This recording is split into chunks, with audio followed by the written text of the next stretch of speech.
बहुत किस्म का लेन देन चल रहा है, और जो स्थान का उद्देश्य है वो शायद आज कहीं छूट गया है। धार्मिक स्थान का मुख्य कार्य जो है वो भक्ति होता है। धार्मिक स्थानों का जो मुख्य कार्य है वो भक्ति होता है, लेकिन आज बहुत सारे भक्ति के स्थानों पर षड्यंत्र या बहुत किस्म की राजनीति आ गई है। ठीक इसी तरीके से रशिया में, यूरोप में व अन्य जगहों के चर्च इमारतों को आज आप केवल दार्शनिक रीति से देख सकते हैं कि वो एक सरकारी धरोहर बन गई है, और उनके अंदर जिस मकसद के साथ जो भवन बनाए गए थे कि लोग असेंबल्ड होंगे, यहाँ पर इकट्ठे होंगे, आराधना करेंगे, प्रभु की ध्वनि गूंजेगी, आने जाने वालों को यहाँ से बहुत बड़ा ज्ञान मिलेगा, लेकिन वो सारा धीरे धीरे खत्म होता जा रहा है ना। कई जगह उन पर कब्जा हो गया है, कई जगह धरोहर को बेच दिया गया है। उनकी कला बनावट, अगर वेटिकन्स आप देखने जाएंगे तो जितने भी वेटिकन्स बने हुए हैं, चाहे वो इंग्लैंड के वेटिकन्स हैं, चाहे वो यूरोप के, रशिया के हैं, या इंडिया के भी इनफैक्ट बहुत सारे वेटिकन्स, जो चर्च, जो कैथेड्रियल चर्च हैं, जो खासतौर उनको देखोगे आप, उनकी बनावट इतनी खूबसूरत है। कैसे सेंट्स की फ़ोटोज़ लगी हुई हैं, कैसे चीज़ें बनी हुई हैं, कितना इटली का उसके अंदर ग्लास आया हुआ है, बड़े बड़े वर्जन बाइबल के रखे हुए। तो ये मात्र आज एक धरोहर के रूप में, एक जिसे कहें कि आर्किटेक्ट के रूप में हम लोग उसे जान पा रहे हैं, है ना। और भिन्न प्रकार की इमारतों और भिन्न प्रकार की चीज़ों को देखकर उनकी बनावट का उद्देश्य जो है वो कहीं ना कहीं छूट गया है, और वो बातें सामने आती हैं। अगर हम स्वयं पर ध्यान करें तो हमारी बनावट एक उद्देश्य है और हमको कुछ याद दिलाता है। ठीक समझ पाए इस विषय को? फिर से समझिए कि उनकी बनावटें, उनका कलाकृतियाँ, उनका एडमिनिस्ट्रेशन उस मंदिर को या भवनों को या इमारतों को लेके कुछ ना कुछ याद दिलाता है हमें, उनके उद्देश्य को याद दिलाता है कि वो किस लिए बनाए गए थे। लेकिन आज की सुबह में मैं आपको आपके जीवन के उद्देश्य के बारे में पूछना चाहूंगा कि आपके शरीर भी एक मंदिर है। हालेलुया। प्रभु का वचन 1 कुरिन्थियों 3:16 में लिखा है कि क्या तुम नहीं जानते कि तुम परमेश्वर का मंदिर हो, और अगर मैं मंदिर हूं तो मेरे जीवन का कुछ उद्देश्य होता है। जैसे इन इमारतों का कुछ उद्देश्य था। When we are going to Taj Mahal, जब हम जाते हैं वहाँ लिखा हुआ है ये उद्देश्य किस उद्देश्य की पूर्ति के लिए बनाया गया। एक प्रेमी व्यक्ति का अपनी प्रेमिका के लिए एक मकबरे के रूप में, याद के रूप में उसने इतनी खूबसूरत एक इमारत बनाई। उसके माइंड में क्या था? एक उद्देश्य था। मगर आपको अपने शरीर रूपी मंदिर को लेकर क्या उद्देश्य है, इस विषय पर आज हम बात करेंगे। पहला जो विषय है, आप लिखना चाहें लिख सकते हैं, जो मुझे देख रहे हैं है ना ऑनलाइन, मेरा उद्देश्य क्या है ना। और जरा वचन निकाल लेंगे, मत्ती की किताब 21 अध्याय वचन 12 से लेकर 17। ये 4-5 आयतों के अंदर मैं 5-7 बातें आपको बताना चाहूंगा और बहुत जल्दी फिनिश करूंगा मैं। लेकिन आप इस बात को याद रखें कि ये 4-5 बातें अपने जीवन का हिस्सा बना लें, अन्यथा आने वाले समय में आपको चुनौतियों का सामना करना पड़ सकता है। जैसा कि सदियों से होता आया है कि हाय मैंने अपने गुरुओं की बात ना मानी, इसलिए मैं इन सारे कष्टों में पड़ गया, है ना। जब हम अपने बड़ों की बातें नहीं मानते हैं, पढ़िए जरा 17 वचन से, क्या 12 वचन से लेकर 17 के बीच में 21 अध्याय मत्ती रचित सुसमाचार वचन 12 से लेकर 17 में एक बात कही गई है, जरा पढ़ लेंगे। चारों सुसमाचार में ये बात है, लेकिन मैंने मत्ती से ली है। जी हाँ। यीशु ने परमेश्वर के मंदिर में जाकर उन सबको जो मंदिर में लेन देन कर रहे थे निकाल दिया, और सर्राफों के पीड़े, कबूतर बेचने वालों की चौकियां उलट दी, और उनसे कहने लगे, प्रभु यीशु लिखा है मेरा घर प्रार्थना का घर कहलाएगा, परंतु तुमने उसे डाकुओं की खो बना के रखा है। तब अंधे और लंगड़े मंदिर में उसके पास आए, और यीशु मसीह ने उन्हें चंगा किया। और प्रधान याजक जो लोग थे, इन बड़े और अद्भुत और विचित्र और परिवर्तित कामों को जो यीशु मसीह ने किए, और लड़कों को मंदिर में दाऊद की संतान को गाते हुए देखा, तो वो क्रोधित होने लगे लगे, और यीशु मसीह से यूं कहने लगे, क्या तू सुनता है क्या तू सुनता है शोरगुल को, कि ये क्या कहते हैं? कि ये क्या कह रहे हैं? यीशु ने उनसे कहा, हाँ क्या तुमने ये नहीं पढ़ा, ये नहीं सुना बालकों और दूध पीते कि बच्चों बालकों और दूध पीते हुए बच्चों से के मुंह से तूने अपार महिमा प्रशंसा स्तुति कराई, तब वह उन्हें छोड़कर नगर के बाहर बैतनिय्याह को गया और वहां रात बिताई। है ना, ये जो पैसेज पढ़ा गया है आपके सामने, इस पर थोड़ा सा ध्यान करेंगे। ये चलो मैं आपको अगर ये कहूं कि मेरा उद्देश्य क्या है, और अगर दूसरी तरफ मैं ये कहूं कि चलो उद्देश्य पूर्ति करें, तो आज आपको आपके उद्देश्य को खोजने की जरूरत नहीं पड़ेगी। मैं आपको एक उद्देश्य दे दूंगा और आप उस उद्देश्य को पकड़कर चलकर नैया पार लगा लोगे। Hallelujah, hallelujah. बिल्कुल सिंपल सीधा तरीका से रास्ता बताऊंगा। जब हम उस वचन में पढ़ते हैं तो उस वचन में सबसे मुख्य बात क्या है? एक बार 12 वचन पढ़िए जरा, क्या लिखा है वहां पर? यीशु ने परमेश्वर के मंदिर में जाकर, did you understand what I am saying today from this Bible verse? कहता है यीशु मंदिर में जाकर, आज उद्देश्य की ओर जाने का अर्थ है आपको अपने ऊपर ध्यान करना। उन मंदिरों में जाओगे जिन मंदिरों में बहुत सारी पॉलिटिक्स हो रही है, उन मंदिरों में जाओगे जिन मंदिरों में केवल इमारतें खड़ी हैं, बहुत सारी चीजें हैं, उन मंदिरों में जाकर क्या करोगे? उन मंदिरों में आप क्या सीखोगे? आप अपने जीवन के उद्देश्य को प्राप्त कर पाओगे या नहीं कर पाओगे, वो बाद में फैसला करेंगे। लेकिन आज पहली बात पर आपको ध्यान दिलाना चाहता हूं, उस ओर ले जाना चाहता हूं कि आपको सबसे स्वयं की ओर जाना है। First you should turn yourself. आप अपने अंदर ही अपनी तरफ चल पड़िए। Hallelujah, hallelujah. आपको अपने ओर चलने की आवश्यकता है। अगर एक इंसान अपने स्वयं की ओर मुड़ गया तो वो हर जगह मुड़ गया। अगर इंसान अपनी ओर नहीं मुड़ा, अपने ऊपर ध्यान नहीं करा, अपने जिंदगी पर गौर नहीं करा, तो वो कहीं और गौर नहीं कर सकता। जिसने अपने आप को ही महत्वपूर्ण नहीं जाना, जिसने अपनी ही परवाह नहीं करी, जिसने अपनी आत्मा के विषय में ही नहीं सोचा, जिसने अपने जीवन के उद्देश्य को ही प्राप्त नहीं किया, वो तो बस भागता दौड़ता और निरुद्देश्य कहीं यहाँ बैठेगा, कहीं वहाँ बैठेगा, कभी इसके साथ जाएगा, कभी उसके साथ जाएगा। उसके जीवन का कोई उद्देश्य नहीं है। समझ रहे हैं आप मेरी बात में क्या कहना चाह रहा हूँ अजीजों? ऑनलाइन पे जुड़े हुए मेरे भाइयों, ऑफलाइन में मेरी माँ, मेरे पिता समान लोगों, सब लोगों से मैं आप भाई लोगों से बात कर रहा हूँ इस समय में। प्रभु का वचन कहता है उद्देश्य की पूर्ति के लिए first you should know yourself. आपको सबसे पहले आपको जानना पड़ेगा ना भाई मेरा मकसद क्या है दुनिया में आने का। तो मेरा मकसद क्या है? मेरा मकसद है परमेश्वर की महिमा करना। हालेलुया। मैं जैसा भी हूँ, मैं जो भी हूँ, मैं जो भी कर रहा हूँ, मैं जैसे भी चल उठ बैठ रहा हूँ, क्या मेरे जीवन के उस चाल चलन से खुदा की परस्तिश, खुदा की महिमा, खुदा के नाम को जलाल मिल रहा है या नहीं मिल रहा है? ये सोचना बड़ा जरूरी है। पेट तो कुत्ते बिल्लियां भी भरते हैं।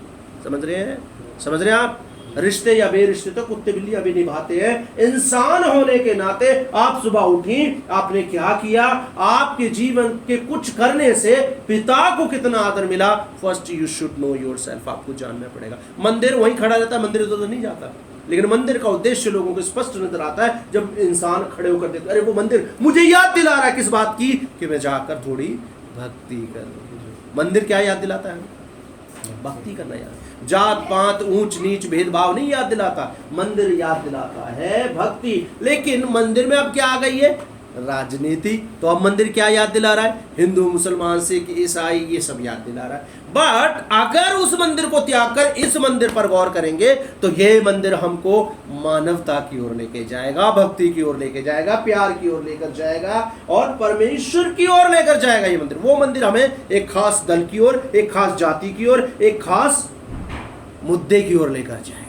समझ रहे हैं आप? तो हम इस दुनिया में किसी मुद्दे के ऊपर बात करने नहीं आए थे, हम इस दुनिया में आए थे परमात्मा की भक्ति करने के लिए। हालेलुया। यीशु ने सराफ, सराफो समझते हैं क्या कहते हैं? सराफा सोने चांदी के काम करने वाले, भिन्न प्रकार की कार्य करने उनकी चौकियां उलट दी, क्योंकि वो वहां वो ऐसे तमगे, ऐसी मूर्तियां, ऐसी छापे बना बना कर दे रहे थे जो लोगों के गले में एक बोझ समान लटक जाती है। जैसे हम भी कई दफा सलीब लटका लेते हैं, या कोई जो जिस धर्म का है वो लटका लेता है, वो उसकी परंपरा को उसी वक्त तक मानता है जब तक वो उसके गले में है, जब तक उसके दिमाग में है। दूसरी बात, जब तक वो उसके परिवार की एक शपथ है, उसके बाद खत्म। जब यही लोग जो गले में पहने हुए लोग, मैं मर्द फिल्म देख रहा था तो मर्द फिल्म में एक गुंडा सलीब डाले हुए वो जो अमिताभ बच्चन की हीरोइन थी उसकी इज्जत को लूटने के लिए कोशिश कर रहा था, तो सलीब ऐसे ऐसे लटक रहा था। तो क्या दिखाना चाह रहा है?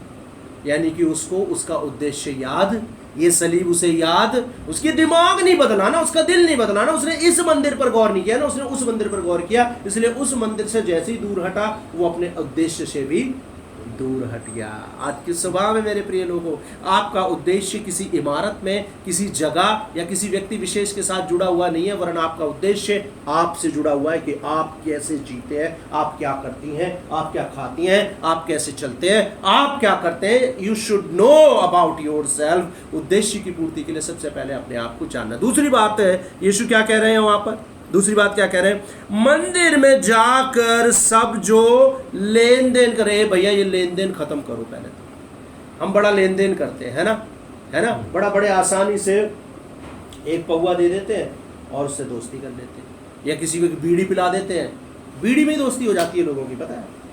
मैं गाँव से आता हूँ, हरियाणा से आता हूँ, खैनी में अगर बैठा है बोल नहीं रहा है बात, उससे प्यार से बात नहीं करेगा बंदा है।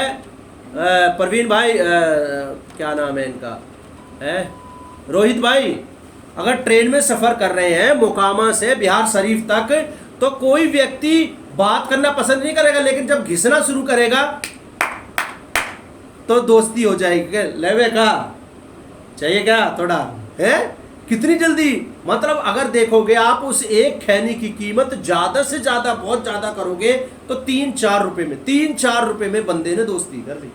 मगर क्या ये दोस्ती हम लेन देन हटाकर कर सकते हैं? क्या हम प्यार प्रेम दे सकते हैं, प्रेम ले सकते हैं लोगों से?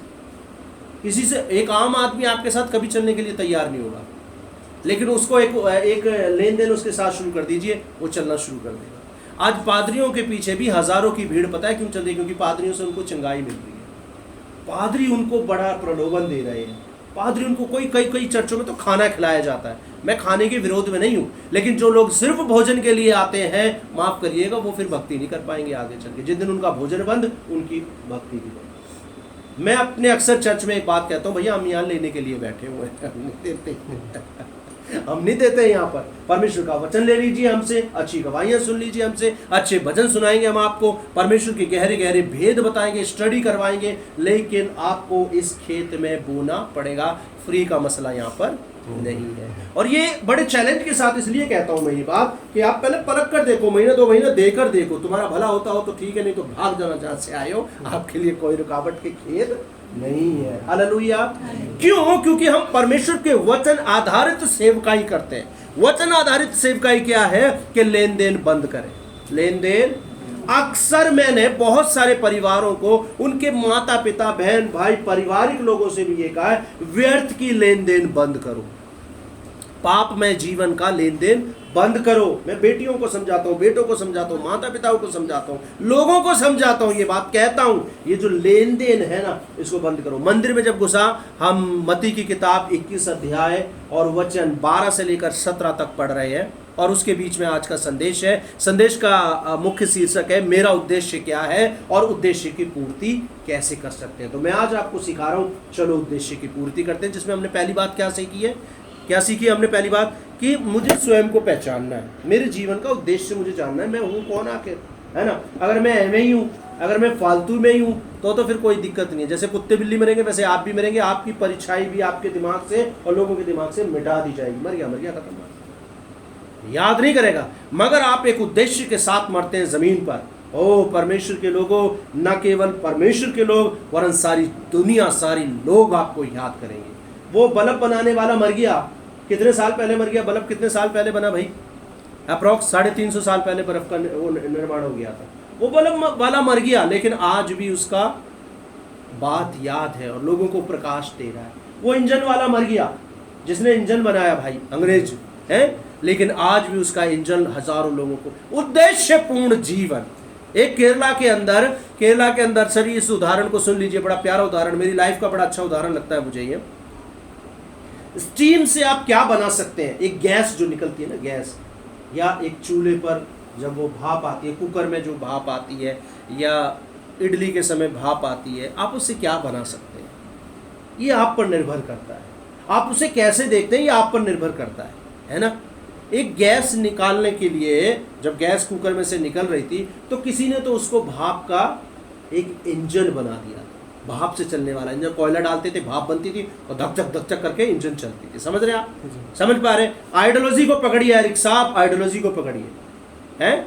आइडियोलॉजी क्या है? आप क्या उसी भाप से क्या बना सकते हैं? एक औरत है जो किचन में बैठ के अपना इडली उबाल लेती है, मोमोज उबाल लेती है। नेपाल की औरतें मोमोज उबाल लेती हैं। साउथ इंडिया की उसी भाप से क्या कर लेती हैं? इडली बना लेती हैं। और बिहार की उसी भाप से लिट्टी या कुछ और बना लेती है। हमारी आइडियोलॉजी सोचिए जरा, क्या हम क्या बना रहे हैं। वो केवल नेपाल में मोमोज बनाए, खाए, मर गए, खत्म कहानी। साउथ इंडिया का खूब इडली खाता है, मर गया, खत्म बात। इडली खाने वाला भी मर गया, खत्म बात। लिट्टी खा, सब मर गए। लेकिन जो जो जो इंजन बनाने वाला था वो आज भी लोगों के चैप्टर में, बच्चों के चैप्टर में जिंदा है। जिसने इडली का आविष्कार किया और इडली भाप से सेक ली, या मोमोज ने जिसने मोमोज सेक लिए भाप ने, वो याद है? याद है आपको? आपको तो रिश्ते में कुछ लगना चाहिए नेपाल से। हैं? हाँ, तो वो फायदा उठाते थे। तो देखो, फायदा उठाते थे, लिट्टियां वहीं छेक लेते थे, वहीं खा लेते थे, है ना। देखो, फायदा उठाते थे। लेकिन उद्देश्य क्या है? हैं? हाँ हाँ, वही ठीक है। देखो, आपने भी सेक लिया, लेकिन उससे आगे नहीं खाओगे, मरोगे। इंजन वाला आदमी आज भी हमारे बच्चों के चैप्टर में याद है। आज भी उसका एक चैप्टर है। किसने इंजन बनाया? उस भाप से बनाया। अपनी माँ को कुछ बनाते हुए देख रहा था, दूध उबल रहा था, नीचे बैठ रहा था, उसको वहां से ज्ञान मिला। चाय उबल रही थी पहले, चाय की उस भाप के लिए हमने लिट्टी चोखा ठोखा फोखा जो भी हमने खाया भाई, हमने खाया, मगर हम खा के मरेंगे। हमारी जिंदगी उद्देश्य के लिए जिंदा नहीं रहेगी, क्योंकि हमने लेन देन कहां से कहां तक का करा? मुंह से और पिछवाड़े तक का किया। माफ करिए, खाए और हगे, खाए और हगे, और फिर लास्ट में मर गए। मगर there is a one person who live today, आज भी जीवित है वो। हमारी जिंदगी कितनी है? सिर्फ इतने लेन देन की है, खाऊं पीऊं, अच्छी लड़की से शादी कर लूं, अच्छा पढ़ाई कर लूं अपना, और बस मर जाऊं? नहीं, लेन देन बंद करें। यीशु ने क्या कहा? ये वचन में देखिए, वहां पे क्या लिखा है 12 वचन में। मंदिर में लेन देन कर रहे थे, उन्हें पहली बात तो लेन देन बंद कर दिया। बंद करो इसको, ये काम बंद करो। आज आप इस मंदिर में जो भी लेन देन कर रहे हैं ना, ड्रग्स ले रहे हो, या बीड़ी पान ले रहे हो, या व्यभिचार ले रहे हो, या क्या क्या ले रहे हो भाई, आप अपने शरीरों को आप जानते हो। मैं अपने शरीर को जानता हूँ। मैं गलत कर रहा हूँ अपने शरीर के साथ, मुझे शुगर है, लेकिन फिर भी मैं मीठा ले रहा हूँ। आप भी ऐसी कुछ ना कुछ छोटी मोटी गलतियां या बड़ी बड़ी गलतियां कर रहे होंगे, क्योंकि आप अपना चरित्र को आप जानते हैं। मैं सीसीटीवी कैमरा नहीं हूं आपका, लेकिन परमेश्वर है मेरी बहन, परमेश्वर है। वो देख रहा है। आप बाथरूम में मोबाइल लेकर गंदी तस्वीर देखते हैं या नहीं देखते हैं? वो देख रहा है। आप कहां क्या कर रहे हैं, कितना छुप के कर रहे हैं, ये खुला हुआ बात परमेश्वर के सामने है। बिल्कुल मुझसे छुप सकता है, मेरी आपसे छुप सकती है। मैं 40 किलोमीटर दूर बैठा अपने बाथरूम में क्या कर रहा हूं, अपने घर में क्या कर रहा हूं, अपनी पत्नी के साथ क्या कर रहा हूं, यह आपसे छुप सकता है। क्योंकि कितना किलोमीटर है? 40 किलोमीटर है अप्रॉक्स। मगर मेरे प्रभु से कुछ भी छुपा हुआ। लेन देन बंद करें, लेन देन बिल्कुल बंद करें। अननेसेसरी पैसा भी किसी को ना दे, व्यर्थ में पैसा भी ना दे। ये पैसा दिया, प्रेम गया, और गया व्यवहार। पैसा देने से क्या गया? प्रेम गया, है ना। पैसा दिया तो प्रेम ही खत्म हो जाता है। मत करें व्यर्थ का लेन देन, मत करें। मदद में आपके अपने भाइयों, कर्नलियुस किसको देता था? अन्य जातियों को देता था या मसीह भाइयों को देता था? क्रिश्चियन लोगों को, यहूदियों को दान देता था, यहूदियों की हेल्प करता था। हमारे मसीह भाई भूखे प्यासे मर रहे, नंगे भूखे मर रहे, हम उनकी मदद नहीं कर रहे। गैर कौमों के पीछे हम लोग भाग रहे हैं। वही गैर कौम आपको पकड़वाएंगे एक दिन, याद रख लेना। जिनके पीछे आप भाग रहे हो ना, वही अन्य जाति कहेंगे, हाँ हमारी पड़ोस में भी एक क्रिश्चियन रहता है, मारो इसको भी। इतने बदतमीज लोग हैं दुनिया के। So let us B unite. हम लोग एक मन होकर लेन देन बंद कर दें। वचन में क्या लिखा है? उसने लेन देन बंद किया, और क्या करा है? कुछ निकालना है। जो लेन देन किया है हमने अपनी जिंदगी में से, उसको क्या करना है? हालेलुया। क्या निकाल सकते हैं ये आप जानते हैं जी। आप अपने शरीर में से क्या निकाल सकते हैं, अपने मन विचारों में से क्या निकाल सकते हैं, अपनी अंतरात्मा में से क्या निकालते हैं, निकालें। क्योंकि हम आज किस पर बात कर रहे हैं, मंदिर पर बात कर रहे हैं, उद्देश्य को लेकर बात कर रहे हैं। जब उद्देश्य की पूर्ति के कार्य में लगते हैं, when we are going to an target हमारे पास होता है, तो टारगेट के लिए हमको कुछ करना पड़ता है। सपोज करो हमने एक बैग तैयार किया ट्रैकिंग के लिए, उस बैग में हम बहुत अच्छे कपड़े और ढेर सारा मिठाई तो नहीं रख सकते ना, कुछ हुक्स रखने पड़ेंगे हमको, कुछ हथौड़ी रखनी पड़ेगी, कुछ हो सकता है कोई कांटे वांटे कील वील कुछ चीज़ें रखनी पड़ेंगी, जो उस ट्रैक के अनुसार हमारा बैग तैयार होना चाहिए। हालेलुया। आप परमेश्वर के उस महान रास्ते पर चल रहे हैं, आपके बैग में क्या गंदी चीज़ें हैं या व्यर्थ चीज़ें हैं, उन्हें हटा दीजिए। कई दफ़ा गंदी नहीं होती है, कई दफ़ा व्यर्थ चीज़ें होती हैं। अब सपोज करो मैं जा रहा हूँ राजस्थान में और मैंने इतनी बड़ी शैम्पू की बोतल ले ली, कोई मतलब है उसका, क्योंकि राजस्थान में पानी नहीं है।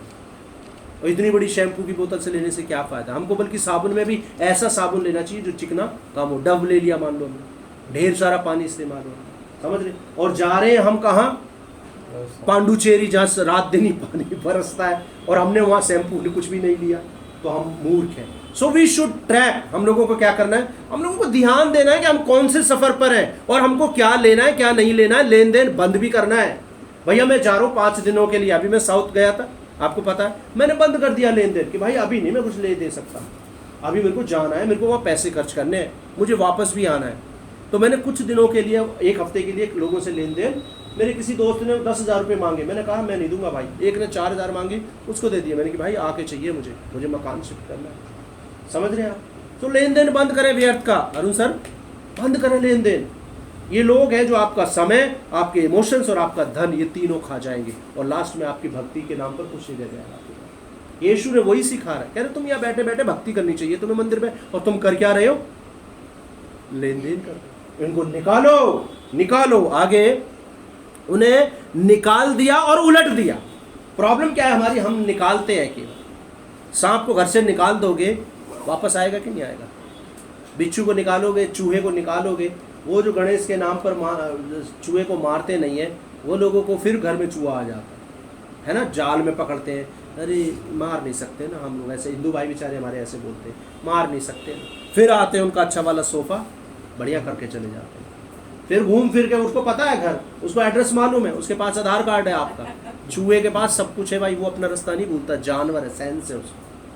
कुत्ते बिल्ली चूहे मुर्गे, इनको छोड़ दो, कहीं भी जाके छोड़ दो, वो वापस आ जाएंगी। वो इतनी छोटी छोटी लोमड़ियाँ घर को क्या कर देती हैं, जीवन को बर्बाद कर देती हैं। प्रभु के वचन में लिखा है, ये छोटी छोटी लोमड़ियाँ दाख की बारी को नाश कर देती हैं। Spoil your vineyard. आपकी जो विनयार्ड है, आपका जो जीवन है, उसे बर्बाद कर देता है। पता कौन बर्बाद करता है, हाथी बर्बाद नहीं करता। जितना घर को हाथी आएगा, एक लात मारेगा, शायद थोड़ा सा टूटेगा, फिर भाग जाएगा। लेकिन जो चूहिया है, रोज कभी आपके नोट काट देगी, कभी कपड़े काट देगी। आप शर्ट पहनने के लिए तैयार है, लेकिन उसके 3 बटन खा गई चूहिया। ये जो छोटी है, ये बहुत घातक है आपकी मेरी जिंदगी में, आपके मेरे जीवन के अंदर। मेरे प्रिय लोगों, जो छोटी चीजें हैं हम उनको नजरअंदाज करते हैं, लेकिन याद रखें वही घातक है हमारे आत्मिक जीवन के लिए। उनको निकाल के फेंको, निकाल को फेंको नहीं, वहां पे लिखा है उलट दिया। क्या करा, उलट दिया। चौकी उलटने का मतलब क्या है, आपने एक चीज केवल उड़ाई नहीं है, बल्कि उसे भरा और कहीं जाके उलट दो, किसी गड्ढे में उलट दो। कहते हैं ना भैया ये वाला सामान वहां उलट देना, यहाँ मत डालना, यहाँ कूड़ा और उड़ जाएगा। समझ रहे आप मेरी बात, समझ रहे मैं क्या कर रहा हूं? बड़ा बेसिक उदाहरण दे रहा हूँ, बड़ा आम उदाहरण दे रहा हूँ। उलटना है उसका, कुछ उल्टा रखना है उस पर, ताकि ये वापस फिर फड़फड़ा कर हमारे घरों में ना आए। कबूतर थे, तीतर थे, बटेर थे, वहाँ पर जो बिजनेस चल रहा था वो ये थे। ऐसे कई तीतर बटेर कबूतर, ऐसी कई चिड़ियाएँ हैं जो आपकी ज़िंदगी को, मेरी ज़िंदगी को बर्बाद कर रही हैं। समझ रहे आप, कितना खूबसूरत पेड़ होता है। कठफोड़वा देखा है आपने, कठफोड़वा कट कट कट कट कट कट कट कट पूरे इतना बड़ा छेद कर देता है। और आपको ये पता है कुछ दिनों बाद उसी छेद में कीड़ा लग जाता है, और कीड़ा लगने के बाद वो पेड़ पूरा अच्छा होता है, हरा होता है, लेकिन वहीं से टूट के आंधी में गिर पड़ता है। कठफोड़वे की गलती नहीं है। कई ऐसे पक्षी होते हैं जो अच्छे भले पेड़ का नाश कर देते हैं। कई ऐसे कीड़े होते हैं छोटे छोटे, आपने सिल्की वॉर्म्स देखे होंगे इतने बड़े बड़े, जो कीड़ों के अंदर ऐसे पेड़ों में घुस जाते हैं, खाते खाते अंदर जब आप पेड़ के देखोगे तो पूरा मट्टी होता है। समझ रहे हो, वो कीड़ा खाया जाता है चाइना के अंदर, उसकी पैदावार होती है वहाँ के पेड़ों में, बहुत महंगा बिकता है। थैंक यू सर, समझ रहे हैं आप, बहुत महंगा बिकता है। सिल्की वॉर्म्स बोलते हैं उनको, सिल्की वॉर्म्स खा लेते हैं, मतलब पेड़ को बर्बाद करते हैं। पेड़ दिखेगा खूबसूरत, आप मैं भी दिखेंगे खूबसूरत, लेकिन ये जो छोटी छोटी कीड़े, छोटी छोटी चीज़ें, छोटी छोटी आदतें सर हमारे आत्मिक जीवन को बर्बाद करते हैं।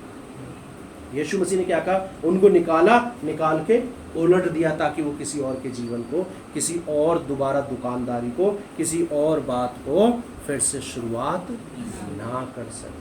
आपका ध्यान कहाँ है? मन कहाँ है? आपका जिंदगी कहाँ है? उद्देश्य की पूर्ति के लिए पहली बात हम सीख रहे हैं कि परमेश्वर चाहता है हम स्वयं की ओर मुड़े। दूसरा, लेन देन बंद करें। तीसरा, निकालें और उलट दें। और चौथी बात जो हम सीखेंगे कि उद्देश्य पर आ जाए। 13 वचन पढ़े थे। 13 वचन में क्या लिखा है? और उनसे कहा, उद्देश्य क्या है? उसने कहा लिखा है मेरा घर आपका मंदिर किस लिए बना है? किस लिए बना है जी आपका मंदिर? किस लिए बना है आपका ये शरीर? आपको परमेश्वर ने किस लिए दिया? सबसे पहली प्राथमिकता इस शरीर की क्या है? सबसे पहली बात, कोई कह सकता है शादी करना, भाई बचपन में ही शादी करेगा क्या? कोई कह सकता है जी मेरे को इंजीनियर बनना है, तो अभी 16 साल में बनेगा, पढ़ाई तो कर ले पहले। भाई हर चीज आपको मिलेगी, लेकिन सबसे पहले बचपन से माँ गोद में लेकर अपने बच्चे को क्या सिखाती है? प्रभु को शुक्र कर, प्रार्थना कर। हालेलुया। और जब बड़े बच्चे हो जाते हैं, चाहे आप बेशक अपनी वीडियो बनाने जा रहे हैं, चाहे आप अपने कॉलेज स्कूल जा रहे हैं, सबसे पहले क्या करते हैं? प्रेयर करते हैं। लेकिन हम ये भूल बैठे हैं। लिखा है मेरा घर। उसका घर कौन सा है? यरूशलेम वाला मंदिर उसका घर है, जो अलास्का मस्जिद के नाम पर अभी कब्जा हो गया है। लोगों ने कब्जा, टर्की वालों ने कब्जा कर लिया उस पर। यरूशलेम मंदिर की जगह है ही नहीं, दूसरी जगह बेचारा बना हुआ है वो तो। उस जिस मंदिर में, जिस यरूशलेम की बात हो रही है, वो यरूशलेम मंदिर तो है ही नहीं अभी हमारे पास, यहूदियों के पास। समझ रहे हैं आप? उस पर तो मुसलमानों का कब्जा है। तो फिर यीशु किस मंदिर की बात कर रहे थे? अगर यही बात यूहन्ना में जाके पढ़ोगे ना आप, क्रॉस रेफरेंस में, तो वहां लिखा है यीशु कहते हैं इस मंदिर को ढा दो, मैं 3 दिन में खड़ा कर दूंगा। तो कौन सी बात कर रहे थे? वो इस मंदिर की बात। हालेलुया।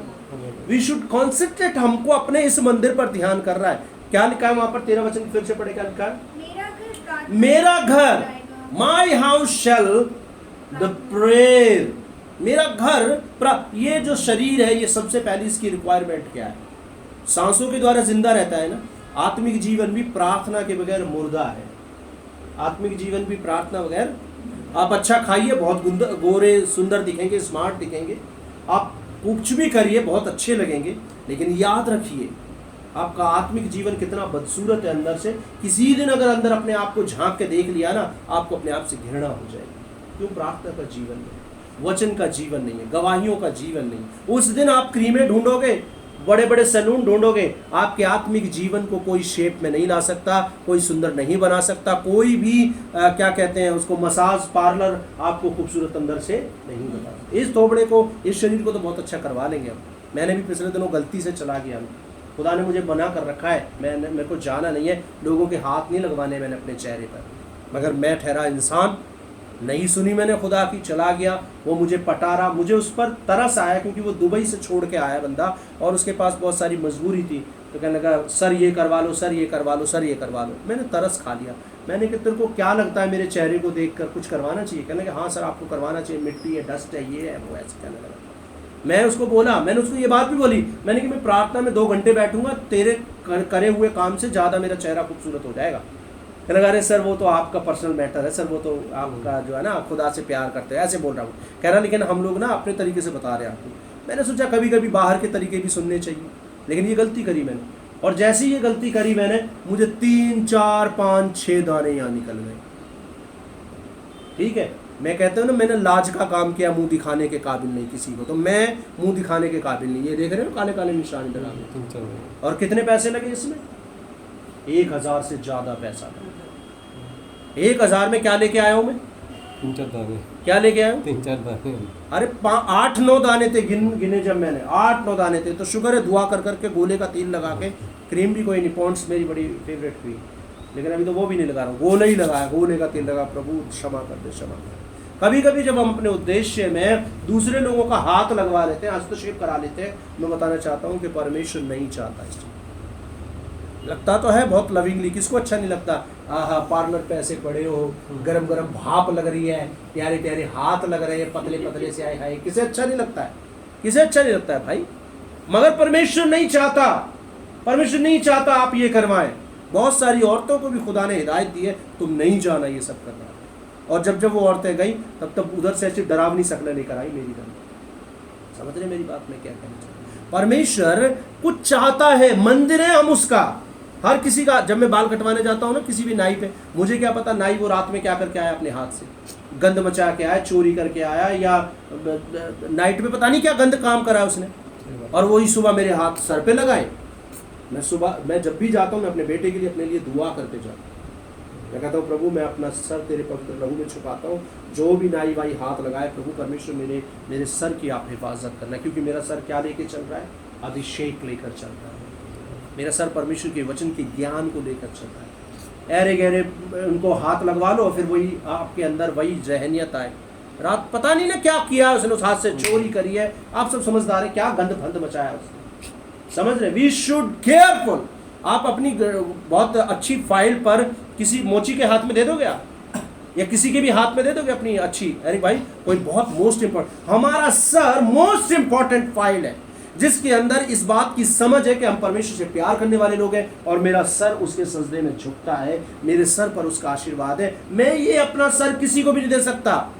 मैंने आज से 17, 18, 20 साल पहले पैर छूना बंद करे। बहुत रेयर, बहुत मजबूरी होगी जब ममा के या किसी के पैर छूना पसंद करता हूँ। मैं अन्य जाति किसी के भी नहीं छूता। मैं पहले मैं सबके पैर छूता था, जी। पता नहीं बुढ़ी आयलट झगड़ के आई है, हाँ बेटा तू जीता रहे, मेरे हाथ में जो श्राप है ना वो तेरे ऊपर आए। बंद कर दिया मैंने।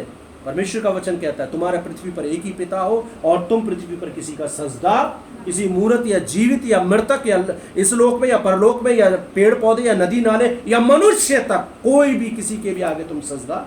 We honoured, of course we honoured. मेरे सामने मोदी साहब आ जाए, मैं हाथ जोड़कर बिल्कुल सीध झुका दूंगा, बट आई एम नॉट बो डाउन इन फ्रंट ऑफ। मैं नहीं झुकूंगा उसके सामने, मैं सर उसके पैरों को हाथ नहीं लगाऊंगा। क्यों? क्योंकि मैं उसकी औकात ही नहीं है जितने महान परमेश्वर का मैं क्या लेके चल रहा हूं, अभिषेक लेके चल रहा हूं। आप प्रभु के लोग हैं। That's why this nation is quite different in the world. इसीलिए यो जाति सबई में भिन्न छा। क्यों है? क्योंकि परमेश्वर का आप लोग अभिषेक लेकर चलते हैं। हालेलुया। आपके सर पर किसी ऐरे गहरे का हाथ नहीं है, सर्वशक्तिमान परमेश्वर का हाथ है। क्या तुम नहीं जानते? प्रभु का वचन कह रहा है, क्या तुम नहीं जानते तुम परमेश्वर का मंदिर हो? और मंदिर क्या कर रहा है? मंदिर आराम से पतंगे लटकाए हुआ है। आपने देखा है ना मंदिरों के ऊपर क्या लटकी रहती है? पतंगे लटकी हुई है, कबूतर बीट कर रहे हैं। ऐसी दशा देखना चाहते हो? अभी दिवाली में सारे मंदिर पोत दिए जाएंगे, चर्च क्रिसमस पे पोत दिए जाते हैं, गुरुद्वारे किसी खास पर्व पर उनके गुरु के जन्म तब साफ सफाई कर दी जाती है, पीतल चमका दिया जाता है गुरुद्वारों का। आप भी बस वही कर रहे हो। खास दिन पे मत चमकाओ। Every day we are shrine. प्रभु का वचन मत्ती की किताब 5 अध्याय 16 वचन में क्या लिखा है? जरा जल्दी से पढ़े। मत्ती की किताब 5 अध्याय 16 वचन, वन ऑफ माई फेवरेट आयत। क्या लिखा है वहां पर? हाँ, उसी प्रकार तुम्हारा उजियाला, योर शाइनिंग, आपकी शाइनिंग, आपकी चमक, आपका तेज, आपका अभिषेक, आपकी रोशनी क्या हो? मनुष्य के सामने चमके। बुर्ज खलीफा चमकता है कि नहीं चमकता है? बुर्ज खलीफा आज एशियन कंट्री में सबसे बड़ी बिल्डिंग मानी जाती है और बहुत बिजनेस वाली बिल्डिंग मानी जाती है। हर बड़े बिजनेसमैन का ये ख्वाब है कि मेरा एक कमरा कम से कम बुर्ज खलीफा में हो। घूमना चाहते हैं, है ना? आपको क्या कह रहा है? वो छुप नहीं रहा है, लेकिन ये हम लोग बुझे पड़े। इंसानों की बनाई हुई बिल्डिंग सबको दिख रही है। हम जो खुदा के बनाए हुए, हम जो खुदा की चमक रखने वाले लोग हैं, हम जो खुदा का तेज रखने वाले लोग हैं, हम बुझे पड़े। कोई पूछे हमसे क्या हाल है? हाँ बस कट रही है यार, शाम को अधिया लगा लेता हूँ, जिंदगी बस चल रही है। मर क्यों नहीं जाता जाके कहीं? क्यों जिंदा है जमीन पर? तेरा उद्देश्य क्या? तेरा उद्देश्य नहीं तो जा भाई, मर जा कहीं। इतनी गाड़ियाँ चल रही, इतना ट्रेन चल रहा है, माफ करें हैं? हाँ और क्या हाल है? हाँ बस चल रहा है यार, घर वाले कुछ समझते नहीं। तू बहुत समझता है घर वालों को। घुटने के बल प्रार्थना करिए कभी? बैठा है कभी खुदा की हुजूरी में? खुदा को चिल्लाया, रोया, गिड़गिड़ाया है? उसी चीज लेने के लिए अक्सर बच्चे कुछ लेने के लिए मम्मी को कितना वो फोर्स करते हैं, दे दो थोड़ा और बड़ा। मम्मी मर जाऊंगा मैं। क्यों? मेरे जैसा बाप। जा बेटा जा, जल्दी मर, खत्म हो एक बोझ। समझ रहे? कई दफ़ा जिया ऐसी जिद कर देती है, कई दफ़ा पापा ये चाहिए, मैंने कहा सॉरी बेटा मैं नहीं दूंगा, मर जाओ जाके, जाओ नीचे गाड़ी चल रही है, इधर छोटी गाड़ियाँ चलती हैं, हाईवे पे बड़ी वाली चलती हैं, जाओ आराम से, एड्रेस बताता हूँ मैं बाकायदा। समझ रहे मेरी बात? जब छोटी थी तो उसकी सारी जिद पूरी करते थे हम, जब बड़ी हो गई है तो कई चीज़ हमको रिस्ट्रिक्शंस देना है। क्या तुम नहीं जानते तुम परमेश्वर का मंदिर हो? तुम्हारी रोशनी हर जगह चमकनी चाहिए। बत्ती तो बुझी पड़ी है तुम्हारी जिंदगी की, बल्ब तो फ्यूज है तुम्हारा। क्या कह रहा प्रभु का वचन? और बात करते हो कि हम बहुत वो हैं कि वे तुम्हारे भले कामों कि वे तुम्हारे भले कामों को देखकर, तुम मंदिर हो यार, मंदिर में भला काम होता है, मंदिर भला काम करता है, मंदिर में भलाई होती है, राजनीति नहीं होती, षड्यंत्र नहीं होते, बुरे काम नहीं होते, लुचपन नहीं होता, व्यभिचार नहीं होता, लेकिन मंदिर इन कामों में लिप्त है। आज आपका मेरा शरीर ऐसे कामों में लिप्त है। हमको थोड़ा ध्यान करना होगा, मेरा शरीर कहाँ जा रहा है। जरा से बीमार हो जाए हम लोग तो माँ और घर वाले बड़े क्या कहते हैं, अरे भाई इसे पता नहीं क्या हो गया, क्या कुछ गुप्त रोग तो नहीं है कोई, इसे भाई दिखा दे, वैद्य वूद को इसे दिखा दे। भैया दिखा के क्यों सूखता जा रहा है लौंडा, हमारी लौंडिया क्यों सूखती जा रही है, बोलते हैं ना, बहुत पतला हो रहा है, पास्टर जी दुआ करना। पास्टर जी ने सर पे हाथ रख के दुआ करी और तरंगे निकल के पास्टर जी की खोपड़ी में आ गई कि ये गंदे गंदे काम करता है, ये नशे की सिगरेटें जाके पीता है और लौंडियाबाजी कर रहा है, तो ये कमजोर नहीं होगा तो क्या पास्टर हो? कौन ये कर रहा है तो यही कमजोर होगा ना, मैं थोड़ी होऊंगा। मैं तो अपनी बीवी के साथ खुश हूँ, मेरी बीवी तो बढ़िया चिकन मटन खूब बना के देती है, मैं तो खाऊंगा, आनंद बनाऊंगा। जो गलत काम कर रहा है वो सूखेगा ना। जिसको रात में सोने का 11 बजे तक कंबल में जो जलता रहता है बल्ब साइड, तेरी ड्यूटी है, स्ट्रीट लाइट है तू, जो लाइट अपने कंबल के आगे जला रहा है, स्ट्रीट लाइट है, स्ट्रीट लाइट का बल्ब रात भर जलता रहता है लोगों को रोशनी देने के लिए, लेकिन हर कंबल में 11, 11:30, पौने 12, 1 बजे तक बत्ती चलती रहती है कंबल में। उखाड़ के देखो किसे, मम्मी थोड़ा फेरी फायर खेल रहा हूँ ना, बेटा तू फायर हो जाएगा। फेरी फायर खेल रहा है, तेरे को आग लगाने की जरूरत नहीं पड़ेगी, तू इसी में जली जाएगा। फ्री फायर खेल रहा है, बड़ा फ्री फायर वाला। समझ रहे हैं आप मेरी बात? कंबल में थोड़े और जवान बच्चों से पूछेगा, मम्मी मेरी प्राइवेट लाइफ है ना, यहाँ छुपाएगी पीछे बम के पीछे, वही बम पे मारे 2 डंडे खींच के, हैं? समझ रहे हैं आप क्या कहना चाह रहा हूँ? 11:30, पौने 12 सोने का टाइम क्या है? एक सही परिवार का सोने का टाइम क्या है? मैक्सिमम 10 भाई, वरना गांव में तो लोग 8:30, पौने 9 बजे आराम से सो जाते हैं। उद्देश्य है ना उनके जीवन में, सुबह जल्दी उठना है, काम पे जाना है, ढोर डंगर को काम करना है, 4 बजे धार निकाल दी है, सारे काम करने हैं ना। और शहरी जीवन में क्या है, 11-12 बजे की अय्यासियों की ड्यूटी है, जैसे कोठों पे जा रहे हैं सारे के सारे, वहाँ मिलेगी बात सर है, बात आ गई, मैं रात को नींद नहीं आई। समझ रहे हैं आप मेरी बात? तुम नौकरियों पे जा रहे हो, तुम गंद में जा रहे हो, कॉलेजों में भी जा रहे हो, तो कॉलेजों में क्या प्रोफेसर आया कि नहीं आया उसकी टेंशन नहीं है, मेरा बॉयफ्रेंड आया कि नहीं आया उसकी टेंशन है। तू आ रहा है तो आऊंगा मैं, क्यों? तुझे उसके लिए जाना है या अपनी क्लास के लिए जाना है? मंदिर आज अपने उद्देश्य को भूल बैठा है। क्या वचन में हम लोग से उद्देश्य पे आ जाएं? क्या तुम नहीं जानते कि तुम परमेश्वर का मंदिर हो, और मेरा मंदिर क्या कहलाएगा? क्या कहलाएगा?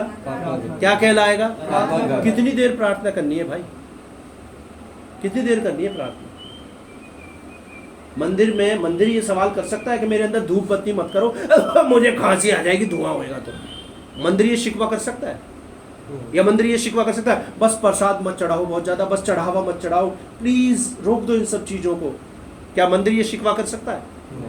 तो हम क्यों शिकवा करते हैं? मम्मी दुआ कर ली, आधे घंटे तुम मेरे पीछे पड़ी रहती हो। तू मंदिर है, तुझमें यही काम खुदा ने बख्शे हैं। तुझे बाइबल पढ़नी है, प्रार्थना करनी है, गवाही देनी है, सुसमाचार सुनाना है, और बड़ा होकर नौकरी करके किसी का भला करना है। तेरे लिए यही काम है। तू खुदा का मंदिर है, तू शैतान का मंदिर नहीं है जो जाके गंदे गंदे बुरे बुरे काम करे। आपको उद्देश्य बोना है अपने बच्चों के अंदर, तब वो जवानी पर ममा मैंने दुआ कर ली, मम्मा मैं आज 500 रुपये किसी को दे के भी आया हूँ, है ना। लेकिन अगर बगैर उद्देश्य के, मम्मा वो मेरा दोस्त आया था संजू, वो बियर के लिए 100 रुपये लेके चला गया। भैया बियरों के लिए ही जाएंगे आपके घर से पैसे, उद्देश्य के लिए नहीं जाएंगे, सुसमाचार के लिए नहीं जाएंगे। आज हजारों लोग मर रहे हैं, पैसे की ज़रूरत है लोगों को, और आपका जो 500 रुपये, आपका जो 1000 रुपये, आपका जो 100 रुपये है ना, सच बता रहा हूँ, एक इंसान के जीवन में भी यदि सुसमाचार का बीज बो पाया ना, तो आपकी पूरी ज़िंदगी की कमाई को आप धन्य कह पाएंगे। हालेलुया। 2000 रुपये हमारे बीच में से ये एक भाई पटियाला मिनिस्ट्री के लिए दे रहे हैं। हम पटियाला के लिए प्रार्थना कर रहे हैं निरंतर। क्या वैसे मैं प्रार्थना नहीं करता, पूरे देश के लिए करता हूँ, लेकिन जब हमको किसी एक खूंटे से बांध दिया जाता है तो हम उसके प्रति वफादार हो जाते हैं। समझ रहे हैं आप? हालांकि उस खूंटे को तोड़ने की सामर्थ्य रखते हैं हम, लेकिन फिर भी हम उस अधीनता में आ जाते हैं, क्योंकि अब हमको अपने टेक के दुआ करनी है। पटियाला के लिए हमारे बीच में से 2000 रुपये दिए जा रहे हैं कि पास्टर जी आप सेवा करिए, मैं ये पैसे दूँगा। वो बंदा दे रहा है, दिल खोल कर बंदा 2000 रुपये मेरे अकाउंट में डालता है। और मैं, मेरी पत्नी 7 स्टेट्स के लिए हम लोग प्रार्थना कर रहे हैं। हिमाचल है, उत्तराखंड है, बिहार है, ये सारे, राजस्थान है, हरियाणा है, दिल्ली है, इसके लिए प्रार्थना कर रहे हैं। 2000 रुपये की प्रार्थना कर रहे हैं हम। क्या ये मकसद है इसका? नहीं, हमने वो 2000 रुपये रखे हुए हैं। अभी शायद कल परसों हम लोग निकल के जाएंगे, वहाँ जाके देख के आएंगे, जगह देख के आएंगे, चीज़ें देख के आएंगे, उनके लिए दुआ करके आएंगे। खर्चा लगता है गाड़ी में जाने में, 4500 रुपये का एक बार का खर्चा लगता है। और हमें अभी तक आए, हमारे पास कितने आए अभी तक हमारे पास? 2000 रुपये आए। 4000 रुपये हमारे पास आ गए थे कब? कौन से महीने में आ गए थे? गुलशन साहब के पास 3-4 महीने का, तब से पड़ा हुआ है हमारा 4000 रुपये। हमारा दिल करता है कुछ अच्छा खाने को हमने खाए, हम मिनिस्ट्री का पैसा मिनिस्ट्री में ही लेकर जाए। समझ रहे? आप अपने मंदिर के उद्देश्य को तो पहचाने। मेरा उद्देश्य, अगर मैं कुछ नहीं कर पा रहा हूँ, मंदिर मूव नहीं कर पा रहा, उसका प्रसाद तो बाहर जा रहा है। मंदिर मूव नहीं कर रहा, उसकी सेवाएं तो बाहर जा रही हैं। मंदिर मूव नहीं कर रहा है, उसका धन तो बाहर जाके लोगों के जीवन को बचा रहा है। अगर आप मंदिर है कहीं मूव नहीं कर पा रहे हैं, तो आप अपने धन से, तन से, मन से, किसी भी चीज़ों से आप परमेश्वर का कार्य तो करिए। परमेश्वर का कार्य ज़ीरो। आप सुसमाचार नहीं सुना रहे, प्रभु की बात नहीं कर रहे किसी के साथ, तो मंदिर क्या हो गया? अभी गूंगा बहरा, जैसे वो बिल्डिंग है ना, घंटा बजा दो, मंदिर ऐसे ही खड़ा है। मंदिर को कभी देखा है ऐसे करते हुए?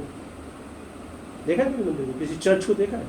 आज चर्च ऐसा लग रहा हो, विच मीन्स क्या? You are the church, you are the temple, you are the God's temple.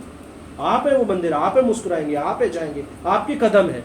उस मंदिर की नींव तो डली हुई है।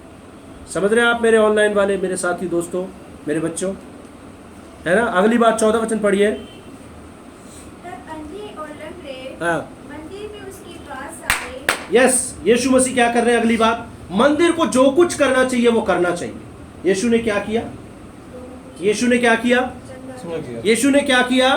थोड़ा बोलिए भाई, यीशु ने क्या किया? आप कर सकते हैं।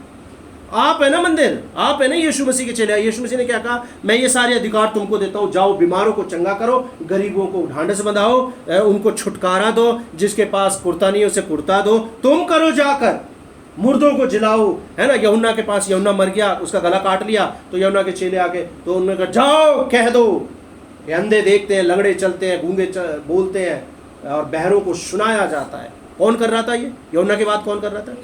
यीशु कर रहे थे। और यीशु के बाद किसने करा? पतरस, याकूब, यूहन्ना। क्या करने वाले लोग थे वो? हेलो, क्या करने वाले लोग थे? अरे नहीं, चरवाहे लोग थे कुछ उसमें से, कुछ मछुआरे थे, कुछ अनपढ़ गंवार थे, कुछ पढ़े लिखे थे, कोई चुंगी लेने वाला था, ये लोग थे। और ये लोग अब क्या कर रहे हैं? यीशु ने तो ऐसा कभी नहीं किया था कि यीशु मसीह की छाया पड़ने से कोई चंगा हो जाए। यीशु ने तो, ये यीशु के तो सिर्फ वस्त्र छूने से लोग चंगे हुए थे ना, लेकिन पतरस की जब रोशनी, ये देखो रोशनी आ गई ना आपके ऊपर, ये जो परछाई पड़ गई, इसी से चंगे हो जाते थे। तो यीशु से भी बड़े काम कौन कर रहा है? यीशु से भी बड़े काम कौन कर रहा है? यीशु से बड़े काम आप करेंगे। यीशु ने ऐसा कहा है वचन में, कहता है मेरे चेले मुझसे बड़े, बोलिए मैं बड़े काम करूंगा, मैं बड़े काम करूंगा, मैं मंदिर हूं ना उसका, मैं बड़े काम करूंगा। मैं आपके सामने हमेशा इस बात की गवाही देता हूँ। 3री क्लास पढ़ा लिखा था मैं, और जब मैंने बाइबल पढ़ना शुरू करा, पढ़नी नहीं आती थी। मैंने हिंदी में और हरियाणवी में और नेपाली में टूटी फूटी में और तमिल में टूटी फूटी में, उर्दू में टूटी फूटी में, मैं इन सारी भाषाओं में, लगभग 7-8 भाषाओं में लोगों को सुसमाचार सुना चुका हूँ। ये बहन बैठी है गवाह, ये पता नहीं कितने लोगों को लाई जिनके लिए मैं प्रार्थना कर चुका हूँ। अनगिनत तो लोगों को, ये पहले पता नहीं किस किस को, कोई वेंटिलेटर पे लगा जिसकी किडनी खराब है, डॉक्टर ने कहा मर जाएगा ये, उसके लिए किरण बहन ने प्रार्थना करवाई। यानी भाई हमने फोन पर प्रार्थना करी, बंदा ठीक हो गया, उठ गया, चलने फिरने खूब अच्छी तरीके से रहा। तो मैंने और इन्होंने मिलकर अपना काम क्या किया? पूरा किया। और यीशु मसीह ने तो किसी को वेंटिलेटर पे से नहीं उठाया था, लेकिन हमने वेंटिलेटर पे से उठा दिया। हालेलुया। यीशु मसीह ने मुर्दों में से उठाया, तो पंजाब में मुर्दों में से बहुत सारे उठाए। पास्टर नरेश ने कम से कम 8-10 मुर्दे जिलाए, ब्रिजेश दिनाकर ने मुर्दे जिलाए।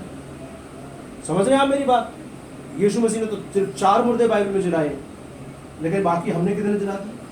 उसके चेलों ने हजारों मुर्दे जिला दिए। हालेलुया, हजारों, 2000 सालों से मुर्दे ही जिला रहे हैं। ये जो जिंदा भी ऐसे हैं जैसे मरे हुए से, कोई दारू में पड़ा हुआ है, कोई शराब में पड़ा है, कोई व्यभिचार में पड़ा है, कोई किसी में रिलेशन ब्रोकन में पड़े हुए हैं, कोई शादी टूट गई किसी की। ये भी क्या है? ये कोई जिंदा लगा रहे आप इन्हें? ये जिंदा है क्या? जिसकी बीवी भाग गई वो जिंदा है क्या? वो भी मरा हुआ है। जिसकी बीवी कलेश करती है वो भी जिंदा है क्या? वो तो सबसे ज्यादा समझ रहे, उसका तो ठिकाना ही नहीं है बेचारे का। समझ रहे मेरी बात? उनको जिला रहा है खुदा, रोज जिंदगी दे रहा, आशा दे रहा है। मेरा पता नहीं आपका ये इंसिडेंट आपके साथ, मेरी उसमें सेवकाई में 2 सुसाइड पर्सन ने सुसाइड छोड़ दिया। जहर की बोतल बाकायदा जहर लाके तैयार करके तैयारी कर ली थी सब कुछ। मैंने जाके सुसमाचार सुनाया, उन्होंने सब फेंक फाक दिया। समझ रहे आप? बिल्कुल तैयारी करे बैठे थे, बस खाएंगे पिएंगे और मर जाएंगे। मेरी सेवकाई के अंतर्गत ये हुआ। यीशु मसीह ने किसी को जहर पिलाने वाले को जिंदा कर बचा लिया था। किसको बताया था? यीशु मसीह। है कोई ऐसे जो सुसाइड करने जा रहा हो? है, यहूदा गया था, उसके सामने उसको तो बचाया नहीं। यीशु ने कहा मरने दे मरण दे, एक और कम होएगा, है ना?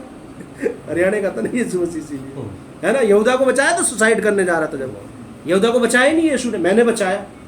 हालेलुया, आपने बचाया कई ऐसी लेडीजों को, कई जो बिल्कुल परेशान थी, दुखी थी, बहुत परेशानी में थी, आपके घर आई, दीदी हाँ हमारे मलाई जी, हाँ इधर आ जा, मैं अभी पास्टर को बुलाती दुआ कराती हूँ। आपने बहुत सारी ऐसी लेडीजों के लिए दुआ करा। कमला बहन का कैंसर ठीक हुआ, जो अभी प्रभु में सो गई है, खत्म हो गई वो।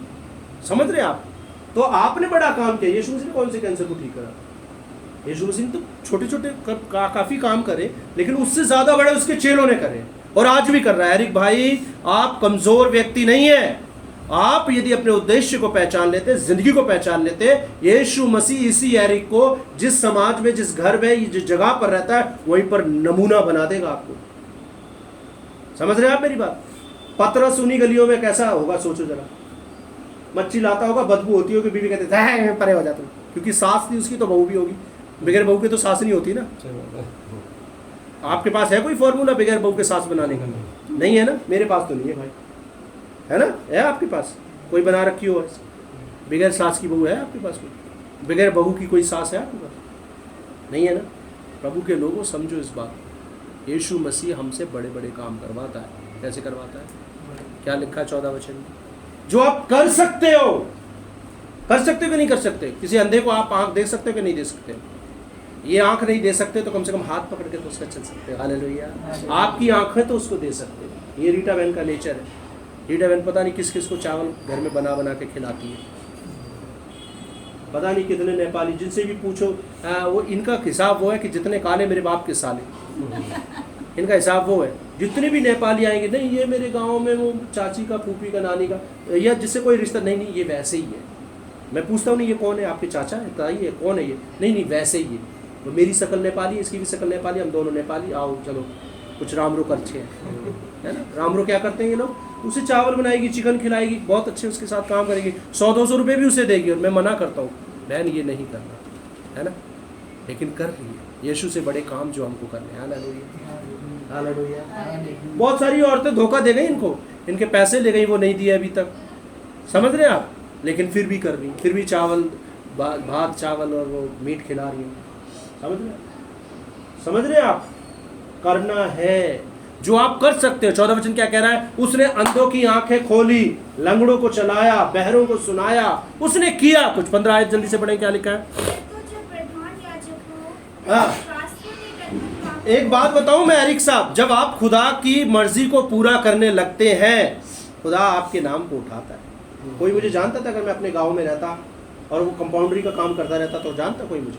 डेंटिस्ट था मैं, कोई जानता मुझे? डेंटिस्ट के बाद एक होटल में भी बर्तन भी धोता था, तो बर्तन धोने वाले को कोई जानता? फिर एक सब्जी की दुकान भी लगाई थी मैंने, उसको, सब्जी वाले को आप जानते? कोई सोनीपत के गाँव में सब्जी बेच रहा है, आलू ले लो, प्याज ले लो, यहाँ एरिक भाई उसको जानता। महिमा बड़ा। हालेलुया। किसने सुना? सदूकी, फरीसी, शास्त्री, भाई बड़े बड़े लोग सुनते हैं हमारे बारे में, कोई छोटा आदमी नहीं सुनता। छोटे आदमी तो हम भी नहीं सुनते। ऐसी दुनिया है ये, है ना। बड़े बड़े लोग सुनते हैं, है ना, बड़े बड़े लोग। यार उस पास्टर को बुला। अभी पिछले दिनों में एक बहुत बड़े घर में गया मैं, उससे पहले एक बहुत बड़े घर में गया था। एक दफ़ा तो मेरी शादी से पहले मर्सिडीज़ गाड़ी में, बता रहा था ना आपको, मर्सिडीज़ गाड़ी मुझे लेने आई मेरे गांव में, वो भी मतलब सोनीपत से, उसमें मर्सिडीज़ गाड़ी जिसको मैं खरीद नहीं सकता हूँ। E200 हाय बैठा मैं और जा रहा हूँ, और क्या हुआ, समझ रहे हैं आप। तो आपकी महिमा बढ़ेगी, प्रभु आपको आदर देगा अरुण साहब। कब? जब आप अपने उद्देश्य को पहचान। अच्छा, अपने उद्देश्य को पहचान, समझ रहे हैं आप। हमारा उद्देश्य क्या है? हमारे जीवन के उद्देश्य की पूर्ति के लिए स्वयं को जाने, लेन देन बंद करें, निकालें, उलट दें, उद्देश्य पर आ जाएं, जो कुछ कर सकते हैं वो करें, फिर प्रभु आपकी महिमा करें। हालेलुया। जानेंगे लोग आपको, अरे वो मैसी साहब है, वो जो मसीहगढ़ में रहते हैं, यार बड़े नेक इंसान है, वो यार बहुत अच्छे आदमी, वो बड़ी मदद करते हैं। वो रीटा, वो नेपाल से, यार बहुत ग्रेट लेडी। वो किरण, अरे बिहार से, वो बहुत ग्रेट लेडी है। वो सूजन, वो बड़ा निकम्मा है, क्योंकि कुछ करोगी नहीं तो निकम्मा ही बोलेंगे ना लोग, हैं। सोचा मुझे भी ग्रेट बोलेंगे, क्यों बोले? अभी जब बाल बना के तुम चर्च में नहीं आए तो हम आपको ग्रेट कैसे बोल सकते? जब तुमको यही नहीं मालूम कि हम चर्च में जा रहे हैं या किसी क्लास में जा रहे हो, हैं। चर्च में कैसे आना है? चर्च में कैसे आना? बाल बना के आना है। ऐसे भी बना के नहीं आना कि चील कौवे से उड़ रहे हो। अरे वो हवा से उड़ गए। अच्छा ठीक है, साइकिल पे आए हो? है नहीं, हाँ, ऐसे ही आया था। वैसे ही, वैसे कैसे उड़ के आए हो? कार में, घर, बस में? बस में कौन सी हवा लगती है भाई? ओपन डोर डेकर चल रही है क्या, या मुंबई वाली है डबल डेकर ऊपर वाली? समझ रहे सर? ऐसे नहीं आना। कितने अच्छी लग रही है वो, आप कितनी अच्छी लग रही है, मेरी वाइफ कितनी, साहब देखो कितना बढ़िया बाल, हीरो की तरह। अरुण सर देखिए, चर्च में वो एरिक भाई देखिए, एरिक भाई कितने अच्छे बाल बना के आ रहे हैं, है ना। हाथों से भी काम चल जाता, पहली कर लेता तो बेइज्जती क्यों होती? प्रभु के लोगों ध्यान दें, इधर क्या लिखा है 15 वचन में, वो आपकी महिमा करेगा। 16 वचन में, आप प्रभु की महिमा का कारण बने। पहली बात है, वो आपकी महिमा करेगा। प्रभु खुद कर रहा है आपकी महिमा। मेरे एरिक बेटे, शाबाश मेरे दास, मेरे राज्य में आनंद कर। ये महिमा नहीं, वो जीरो से उठाकर यहाँ तक पहुँचाता है, ये महिमा नहीं है। वो हमें अच्छे वस्त्र देता है, ये महिमा नहीं है खुदा की। नंगे घूम रहे हैं इस रोड पर लोग, इतना कपड़ा है लोगों के घरों में कि वो फेंकते हैं और वो पुराने बर्तन खरीदते हैं, इसके बावजूद भी लोग नंगे घूम रहे हैं इसी देश में।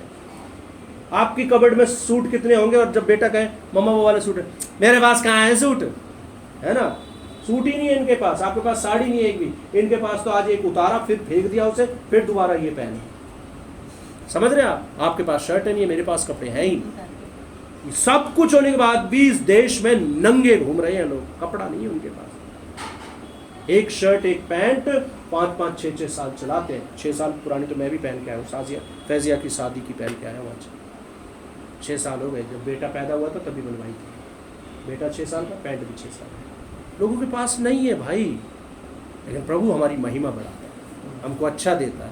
हमको एक छोटी सी खराब सी साइकिल से बाइक पे, बाइक से स्कूटर पे, स्कूटर से कार में पहुंचा देता है। आप सब उसी का एक हिस्सा है। आपको भी देखा है मैंने, आपके घर में पसीना आता था, पंखा नहीं था किसी के घर में, समझ रहे? पंखा आ गया। एक पास्टर है, उसके घर में अभी भी पंखा नहीं है। हमने पिछले दिनों थोड़ा पैसा मिला के दिया, उसको लाया भाई पंखा लगा ले आप। इस दुनिया में, आज के ज़माने में जब लोग एसी में बैठे, तेरे पास पंखा ही नहीं है। हाँ पास्टर जी चल रहा है। मैंने कहा जो गांव में जो खेत वेत है उनको बेच दे, पंखा ले ले, क्यों गरीबी दिखा रहा खाम खाम। तो जो मुझे लेके गया था उसको देने के लिए वो कह रहा है बेइज्जती तो मत करो। मैंने कहा नहीं, कुछ लोग मूर्खता के कारण भी ऐसा जीवन जी रहे हैं। भाई खेत कब काम आएंगे? मर जाएंगे जब काम आएंगे खेत। बेचो आधा खेत, करो जिंदगी को अच्छा एंजॉय। हालेलुया। पौवा मत पियो, पौवे के लिए मना किया है मैंने, लेकिन एंजॉय करो ना, एंजॉय करो। क्यों नहीं एंजॉय कर रहे हो लाइफ? एंजॉय करो। अच्छा कपड़ा पहनना, अच्छा वो खाना खाना, अच्छी सेहत का ध्यान रखना, प्रभु ने ये महिमा दी है हमको दिया है ना, हमारे हाथ में है ही नहीं लोगों के पास। समझ रहे? अभी आते वक्त मुझे जल्दी आना था तो मैं काहे में आया? मेरा बाप नहीं बैठा फ्लाइट में, कौन बैठा? मैं बैठा। प्रभु ने मुझे महिमा दी, जहाज में उड़ता हुआ आया। अभी मेरी बीवी नीचे से ही जहाज देख रही थी, कह रही है मैंने देखा वो बादल में घुसा। मैं इसको इशारा कर रहा, देख जहाज ऊपर, अभी बाइक पे। और वो भी कहाँ? जब हम लोग सरोजनी मार्केट से नेफेड से, हाँ नेफेड के पास, नेफेड के पीछे जो पुल है उस पर मैंने ऐसे ऐसे करा, इसको पीछे बैठी नहीं, इनका देख झाड़, तो वो ऐसे काले बादल में से निकल के कह रही निकल आया, यानी कि निकल नहीं था, वही रहेगा। समझ रहे हैं आप मेरी बात में क्या कहना चाह रहे हैं? प्रभु महिमा देता है भाई। और 16 वचन में क्या कह रहा है? प्रभु की महिमा का कारण बन रहा है, हमको कारण बनना है। प्रभु की महिमा आप कैसे कर सकते हैं? यदि एक व्यक्ति को भी प्रभु के पास लाए, यदि एक इंसान के साथ भी भलाई करे, यदि एक भी नंगे को कपड़ा पहना दे, यदि एक भी भूखे को खाना खिला दे, यदि एक भी नेक कार्य किया, आप प्रभु की महिमा का कारण हैं। हालेलुया। अब आपको ये नहीं कहना है कि जाके खली से लड़ो, खली से लड़ने के लिए आपको नहीं बुलाया, समझ रहे आप? या आपको ये नहीं यूं ही खड़े रहना है हाथ करके, इसलिए नहीं बुलाया आपको कि गरम दाल में आपके रख दूं कहीं और बम पे और आप ऐसे ही खड़े रहो, है ना, आपकी खोपड़ी पे कुछ सूप रख दूं आपके, ये सब करने के लिए नहीं बुलाया। महिमा करें। आप छोटा सा कुछ करते हैं। मुझे एक बच्चे ने इतना शहद दिया है प्यारा, वो परमेश्वर की महिमा है। मैं जब एक चम्मच लेता हूँ रात में 1:30 बजे, छुप के लेना पड़ता है, जब लेता हूँ मैं, तो मैं कहता हूँ प्रभु उस बच्चे को आशीष दे, प्रभु दया कर, उसकी ज़िंदगी के सारे मनोरथों को पूरा कर। समझ रहे हैं आप? ये काम है प्रभु की महिमा के, ये बड़े काम है। क्या शायद मुझे मिलेगा? नहीं मिल जाएगा, लेकिन आप अगर प्रेम से खरीद के लाए हो, आपने कहा नहीं मैं अपने पास्टर के लिए लेके जाऊंगा, थोड़ा सा मैं अपने पास्टर को दूंगा, एक प्योर चीज में से उसको सहभागी बनाऊंगा, तो this is the also part of महिमा। कारण बने प्रभु की। मैं क्या कर रहा हूँ? रात को चोरी से खा रहा हूँ अपने घर में, वो एक अलग बात है, लेकिन मैं क्या बोल क्या रहा हूँ? प्रभु उस बच्चे को आशीषित कर। समझ रहे हैं आप? जब आप पहली बार एक पास्टर को कोट पैंट पहनाते हो तो कैसा लगता है पास्टर को? प्रभु तेरा धन्यवाद। आज रवि भाई हमारे बीच में नहीं है। रवि भाई ने पहल करी थी पुलपिट बनाने के लिए, जो हमारे पास वहाँ पुलपिट रखा है ना, जो वो पहला रवि भाई व्यक्ति था, जिस इंसान ने आगे बढ़कर मुझसे आके कहा पास्टर जी ये छोटा मोटा पुलपिट हटा दीजिए। मैंने बांस बूस का जुगाड़ का बना रखा था, देखे थे ना, 4 बांस खड़े करके उसके चारों तरफ कपड़ा लपेट रखा था। याद आ गया ससुराल जी? ठीक है ना, आ गया, दिमाग चला गया था ना उनका वही। सो प्रभु का धन्यवाद हो कि परमेश्वर ने अच्छा पुलपिट दिया, लेकिन उस पुलपिट की शुरुआत किसने करी? The first person who come to me, उसने कहा, आकर मुझसे कहा पास्टर जी हम एक पुलपिट बनाना चाहते हैं आपके, आप उस पर से प्रचार। एक ऐसा व्यक्ति जिसका काम आज याद के लिए करा जा रहा, उस बंदे ने खुदा की महिमा करी। हालेलुया। सबसे ज्यादा पैसा दिया, मिस्त्री को पकड़ के लाया, बनवाया, रिक्शे में चढ़ाया, अपने घर के आगे काम करवाया और जाके वापस चर्च में उसका डेडिकेशन करता। What a wonder. क्या काम करते हैं वो? रवि भाई क्या काम करते थे? सिर्फ एक सिंपल ड्राइवर, 8, 10, 12 हज़ार रुपये, उस समय तो शायद 8,000 ही सैलरी होगी या 5,000 ही होगी, और पुलपिट उस समय में कितने का बना था? लगभग 5,000 का बना था। एक ऐसा व्यक्ति जिसने शुरुआत करी। एरिक भाई, we should start our work. Hallelujah. हमको अपना काम शुरू करना है, चाहे एक छोटा काम क्यों ना हो। क्या पुलपिट पर जब जब पास्टर प्रचार करते होंगे, उस पर आकर जब जब ईमान का हाथ रखते होंगे, जब जब उस वेदी पर खुदा को बुलाते होंगे, जब जब पाक कलाम रखते होंगे, तब तब क्या खुदा की महिमा नहीं? ये बाइबल छोटी टेबल पर रखी कितनी बुरी लग रही है, लेकिन जब पुलपिट पर रखी जाती है कितनी अच्छी लगती है। हालेलुया। कितना कितना महिमा है ये खुदा की महिमा है। आपके काम, जब मैं कालका के अंदर घर खरीद रहा था, हमारे चर्च में बैठी हुई हमारी बहन ने सबसे पहले आकर पैसा हमको दिया। मैंने उनका पैसा लौटा दिया, 1 भी रुपया नहीं रखा, मगर क्या करा? उन्होंने मेरे अंदर हिम्मत फूंक दी। ठीक है, उस बहन ने क्या कर दी? मेरे अंदर हिम्मत फूंक दी। लो पास्टर जी, उसको पता था मैं 2 लाख रुपए लेके भाग जाता, फिर 1 लाख रुपया उनका लेके भाग जाता, तो 80,000 रुपये लेके भाग जाता, तो लेकिन ईमान रखा। ईमान महिमा को लेकर आता है। हालेलुया। सो आप महिमा का कारण बने। आज मैं हज़ारों के बीच में कहता हूँ कि हाँ, उनके लिए दुआ का टाइम नहीं है भाई उसके पास, वो आजकल थोड़ा सा कमज़ोर हो रही है दुआ में, लेकिन उसकी भलाई, उसके कामों की चर्चा सभा में करी जाए। हालेलुया। हालेलुया। जो काम करता है अच्छे, उसकी जो प्रशंसा है उसका सारी सभा में किया जाए। प्रभु की महिमा का कारण है। जल्दी से आ जाए, 17 वचन क्या कहता है? तब वो उन्हें छोड़कर, एरिक साहब, ये जो नैनीताल के टूर आप करते हो ना मैसी साहब के साथ, ये बड़ा बढ़िया करते हो। मम्मी को छोड़ो, पापा को छोड़ो, घर को छोड़ो, सास ससुर को छोड़ो, पोता पोती को छोड़ो। इसने अच्छे अच्छे काम किए यीशु ने वहाँ पर, लेकिन 1 मिनट में क्या कर दिया? उनसे मुंह मोड़ दिया। और वचन में क्या लिखा है? उसने वहां सारी रात बिताई। किसके साथ रात बिताई? शादी तो थी नहीं यीशु की, हनीमून पे तो कहीं नहीं थे, ठीक है। काय के लिए गए थे? काय के लिए गए थे? अपने पिता के साथ। क्योंकि अगर आप 18-19 वचन पढ़ोगे वहां पे फिर यीशु आकर सेवा कर रहे हैं। यदि आपका जीवन प्रार्थना का जीवन नहीं है, यदि आपका जीवन परमेश्वर की महिमा का जीवन नहीं है, सामर्थ से भरा हुआ जीवन नहीं है, तो माफ करिएगा, आप अगले दिन कुछ काम नहीं कर सकते। समझ रहे हैं? अजय अभी 1-1.5 महीना गांव में रह के आया, एक्सरसाइज करके आया, सेहत अच्छी बना के आया, ताकि शहर में आकर उस सेहत का इस्तेमाल कर सके, काम कर सके, एक्सरसाइज कर सके, खुदा की महिमा कर सके। खड़े होकर थोड़ी देर सोचें, क्या आज आप जा रहे हैं? क्या आप